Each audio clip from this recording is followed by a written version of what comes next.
Prime Minister holds a meeting with his Council of Ministers to take stock of their performance. Sources say the top priority of the upcoming budget will be to address the pain in India's rural economy.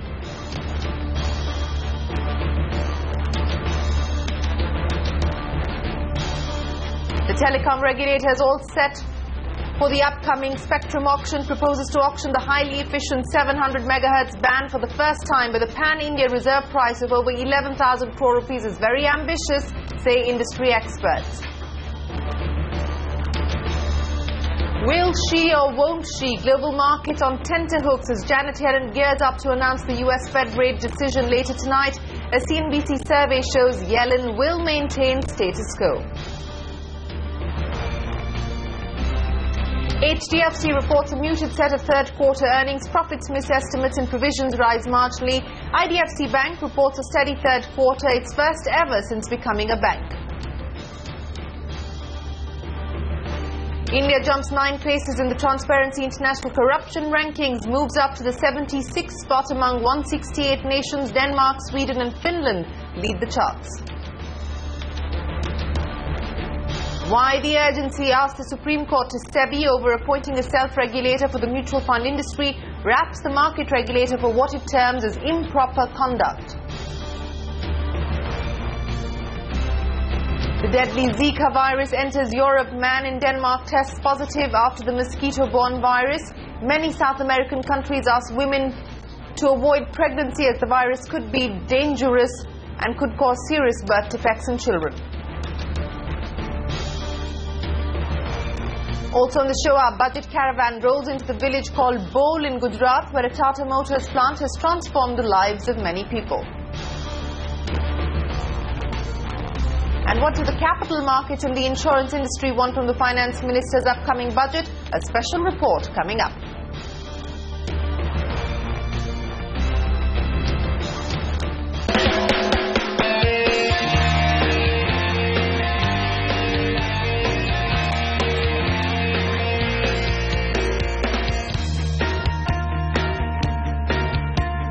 Apple reported its best results ever in China. Cook now sees headwinds.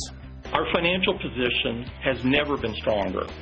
We have the mother of all balance sheets with almost $216 billion in cash, which translates to nearly $39 per diluted share of Apple stock.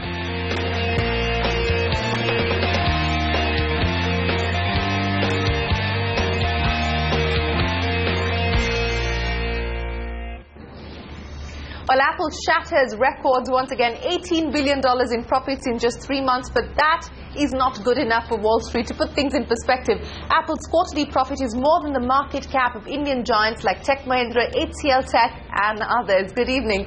Thanks very much for joining us on India Business Hour. More on Apple and Tim Cook's plans for India coming up in just a bit. But first up tonight, Janet Yellen and the crucial Fed decision. A quick check on the action on Wall Street markets. They're on tenterhooks ahead of the Fed decision. All the major indices are trading with some sharp cuts as we speak. The Nasdaq now lower by about 1%. The Dow has dropped 1% as well, and similar story playing out for the S&P 500. So what are the markets expecting from the Fed?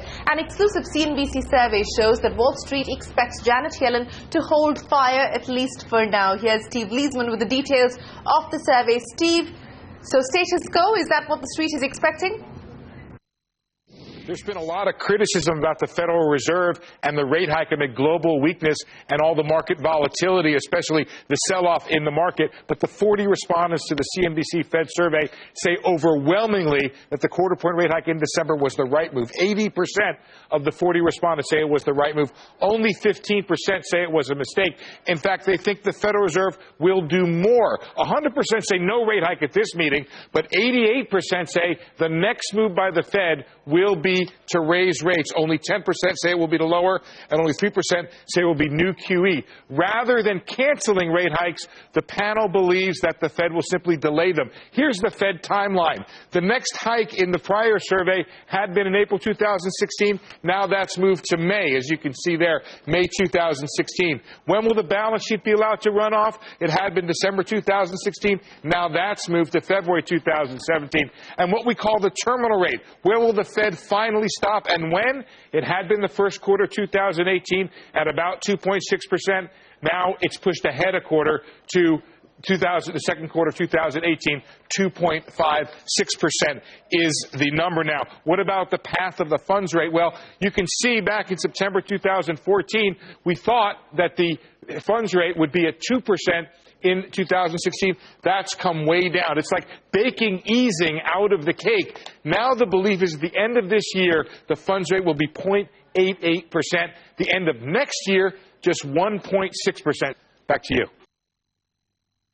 All right, Steve, appreciate you joining us. And we are going to check back with you as Janet Yellen gets ready to announce what the decision is that the FOMC meeting will arrive at. But that's coming up for you in a short while from now. A quick check of the crude market, and I'm going to sound like a broken record, but prices are tumbling as we speak, inflating U.S. oil inventories. The main culprit, the Brent and NYMEX, now trading around 31.44. That's Brent for you. It's down by about 1%, 2% lower on the NYMEX at 30.81. And back home, the bears in control as the Lal Street saw a sell-off at every minor rally. The Sensex and the Nifty ended the day absolutely flat. The key resistance level for the Nifty is between 7,480 to 7,500. The Sensex also closed a tad below the 24,500 mark. The mid-caps were under pressure after most of their reported earnings missed top-line expectations, but at least we didn't see some ugly gyrations and volatility. That's what we've actually gotten used to over the past several trading sessions. Now, a quick check of the Forex market, where the rupee continued to extend losses for the second day. It was down 22 paise, closing the day at 68.04 against the greenback. Remember, this is the new 29-month low. The Reserve Bank is expected to intervene in the Forex market if the rupee faces more pressure.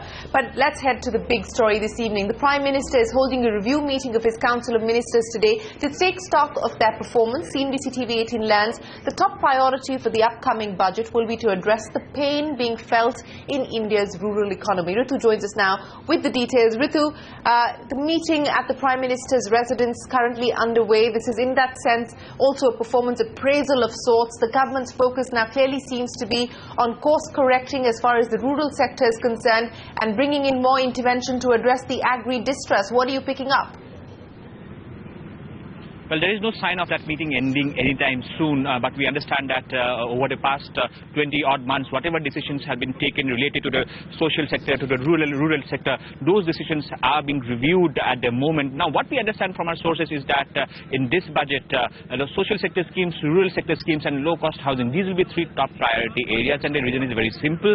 The government wants, whatever decision government takes in this budget, the government wants those decisions to have a meaningful impact and a strong impact on the Aam Aadmi in the next 1.5 to 2 years, so that when it goes for the general elections in 2019, it can showcase those schemes as being impactful schemes. Now, what we understand is that, for example, irrigation could be one area which could see an enhanced allocation. The reason is that recently a panel of secretaries formed by the Prime Minister himself called for at least doubling the allocation in irrigation, because irrigation, according to the secretaries, panel of secretaries, could be a solution to most of the rural sector stress. Then again, low-cost housing. The government analysis shows that if you intervene positively on low-cost housing, that has a positive cascading impact on several manufacturing as well as industrial sectors, and hence we could also see some announcements regarding low-cost housing. But as of now, the meeting is going on, the analysis of whatever has been achieved till now and whatever decisions have been taken till now, that is going on, and clearly it will take some more time for that meeting to get over. With that, it's back. All right, your vigil is going to continue, Ritu. Appreciate you joining us. Stay warm is all I can say to you. Thanks very much for giving us the latest update there from 7 RCR. But to talk more about that meeting and the performance review of ministers, joining us is senior journalist Shekhar Gupta. Shekhar, appreciate you joining us here on CNBC TV 18. Let me begin by asking you of what you made of this exercise that the Prime Minister has undertaken today, hosting the entire Council of Ministers. One hears it's a performance appraisal of sorts. One hears that this is perhaps part of the government's strategy to reprioritize and send out a message that it's not just about corporate India, but it is now going to focus on alleviating the distress being seen in the agri sector. What do you make of the meeting that's being held today? Well, I think, first of all, it is a good thing that he's doing a reappraisal, because, it's much better for governments to do a reappraisal and be self-critical instead of buying their own propaganda and believing that everything is fine and they are doing brilliantly. They might have to say it for outside consumption, but I think they need to introspect, and this government has much to think about. That's one. Second, it also shows you Prime Minister's style of functioning, which is very much upfront and very much sort of I am in charge, but very, very centralized as well. Because I believe that 20 items on the agenda, 20 sort of parameters on which he'll assess each minister and see how each one has met his or her targets, etc., etc. So this is like a CEO's appraisal meeting. But frankly, if it's a fair appraisal, then he'll find that many of his ministers have been found wanting. Since you mentioned agriculture, there are some others, but since you mentioned agriculture, I think this government has been very tardy on agriculture and very non-modern, if I may use that expression. You know, some of the stuff they have done lately on seed prices, for example, more or less can drive new seed research out of India. They haven't opened up research which Jairam Ramesh had banned in the past. They haven't frankly done anything new or major on agriculture. Even things like fertilizer price reform, nutrient reform, all that's pending. In fact, the one good thing they've done on agriculture is the new insurance, which has also taken too long coming. But there are many other areas. For example, you know, if you look at ministries which were called as hope ministries, because Mr. Modi came to power on the promise of hope. So most of those ministries are struggling. HRD, instead of coming up with any new big idea, look, Dr. Manmohan Singh came with the idea of ISER, the Science and Educational Research Institutions. Before that, Vajpayee came up with the idea of triple ITs. Now, 2 years into this government, more or less, there is no new idea except how to protect ABVP's interests in various campuses. So, in fact, HRD ministry is today sort of at war with most of their higher education institutions, or generally isn't caught in negativity. That is the biggest hope ministry. Agriculture has zero performance. Health, if you checked in your newsroom, you just held a quiz and asked people to name the health minister. I'm not quite sure many people would know it's JP Nadda. Science and technology, I mean, he's a decent minister, Harshvardhan, but what is he doing? Nobody has any idea. Many of the scientific institutions are now complaining that their funding is struggling. So many of these areas have seen struggle. Telecom, you know, this whole confusion over net neutrality, the whole confusion over quality of connectivity, call drops. So I think there are frustrations in many areas. Whether he'll do a cabinet reshuffle or not, we don't know. But I think if it does carry out an honest reappraisal of his ministers, he'll find that many of them have been wanting. All right, Shekhar, you were talking about who you see as non-performers, and we were talking about how this is being seen as a performance appraisal, and you called it a CEO appraisal. But do you believe that this will be an honest appraisal where we will see the Prime Minister weed out so-called underperformers, or is this going to be more about politics? Given the upcoming elections in mind, the state elections in mind, given the debacle in Bihar, are we likely to see some of the Bihar ministers move out, making way for the UP MPs? Do you really think we are likely to see a big-ticket reshuffle in that sense? Well, first of all, 4 of the struggling ministers are all from Bihar. So, in fact, it was then said that, look, you want to win elections in Bihar, and your campaign is being led by 4 most disastrous ministers, or at least 4 ministers in whose areas people see distress. And this ranges from agriculture to telecom to skill development to small industries. So I think that's a limited point. Frankly, I think a cabinet reshuffle is needed. This is almost 1/3 of the term into the government. But it should not just be a cosmetic reshuffle. It should be a substantive reshuffle where Mr. Modi should reach out and try and get fresh talent into his government, into his cabinet, and also reward some of those who've done well. Maybe some of the junior ministers have done well. So that having been said, nobody knows if there'll be reshuffle. Mr. Modi likes to say to people who ask him that nobody knows there'll be reshuffle except one person in this cabinet, and that's me, that's him. Not me, Shekhar Gupta, that's him. So I don't think he gives his mind to anybody on this. So there'll be a reshuffle when he wants it, and I don't think it'll be when people expect it to be. But I think sooner the better, because there are underperformers in his cabinet, and there are issues that he needs to address. Otherwise, I think this negativity that we saw come up in Bihar, with the government's performance, it wasn't just a Nitish Modi thing. That I think will begin to reflect badly. As for Piyush moving in North Block, nobody can say what will happen. But I think it's I find it very unlikely that I think Piyush has done a good job in power and needs to be rewarded. But finance ministry is a position in the CCS, Cabinet Committee on Security, and usually very senior people are given a ministry that will automatically take them to CCS. I mean, if it happens, I don't know. It will be a big story, but I think it's most unlikely.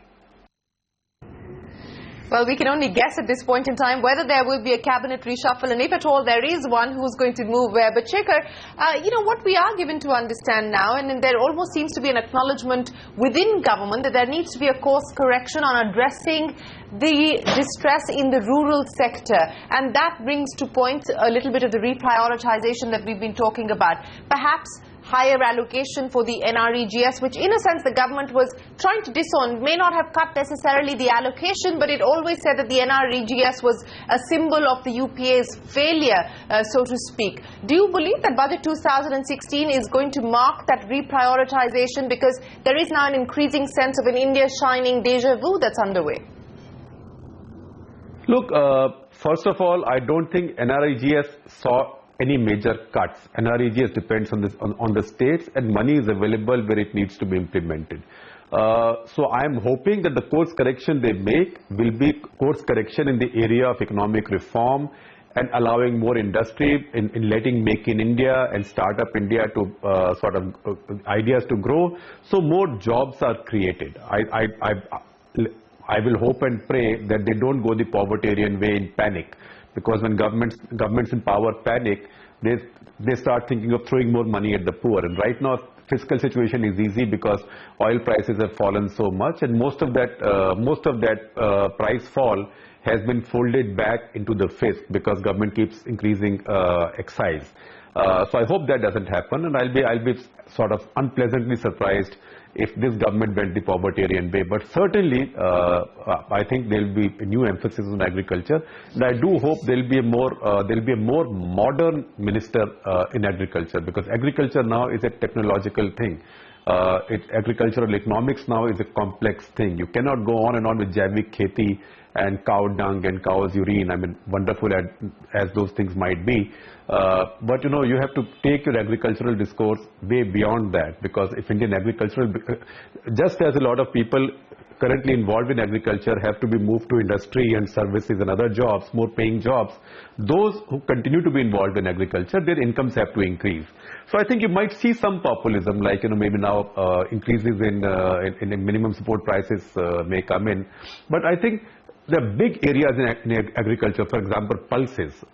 India needs a new pulse mission now to revolutionize its pulse production, because India's quality of life, standards of living are going up.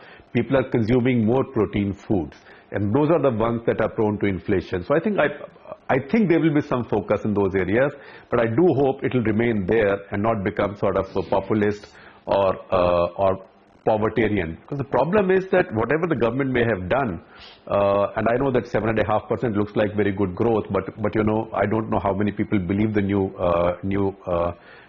criteria for measuring growth. But even so, new jobs are not being created. People who have jobs are not getting raises. People who have good jobs are not getting bonuses. So disposable incomes in people's hands, whether urban or rural, are not going up. And that is what the government needs to address.